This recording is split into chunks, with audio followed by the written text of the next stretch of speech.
Well, so how many of you at home would have loved to make your own flamethrower? Me! So let's get with the science, our favorite science guy, Carl at the Imagination Station.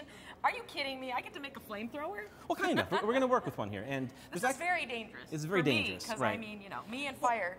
Well, and again, you know, for combustion, you need three things, right? Fuel, flame, and oxygen. Fuel, flame, oxygen, So right. I brought some fuel with me. Okay. I've got some powdered grain product here. All right. I've got a blowtorch with a flame. Okay. And we have oxygen in the air because we're breathing it, right? I'm a little skittish around you, Carl. You never know. You make You'll be things blow fine. up around me. You'll be fine. You'll be fine. Trust in science. Okay. So I've got some of this fuel on this tray. Okay. And so if I were to add a flame to it, we should be able to get it to combust, right?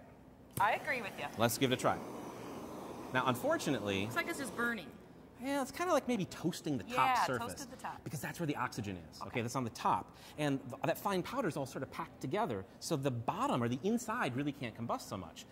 Now, there is a way to make this work a little bit better. And it is kind of Leave it dangerous. to you to figure that out, Carol. It is kind of dangerous. What I'm going to do is I'm going to take this powder and just sort of spray it into the air. All right. Okay? We're going to get a fine mist, and we'll see if we can get that to combust a little bit better. So remember, when those fine particles go in the mist, they're surrounded by lots of oxygen.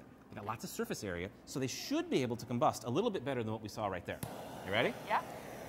Ooh, cool! That is awesome. All right. Yeah, wow. So the finer you get the mist and the Yeah. more particles you get out there, wrapped with that oxygen, you can get a really great Wow. sort of ball of flame. Yeah. Now, Feels nice and hot. would not recommend doing this at home. And in fact, you know, here in Toledo, just down the river from the Science Center, is a grain elevator from the Andersons, which several years back actually had this happen inside. Right. It was a grain elevator explosion where you get a fine particle like that, a spark, static electricity, electrical short, fire, anything, could create that explosion. And if it's contained inside a building, it's a really bad, really, really bad thing. Gotcha. I see the danger. Now, that's one size of particle. Right? I actually have another particle here that's actually a little bit smaller.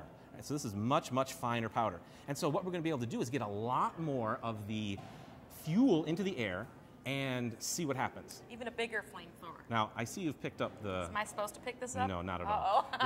This is not for you. This one's kind of scary. So Okay. let's see what happens here if we can get this... Oh, wow! Oh, that was awesome! Do it again! Do it again!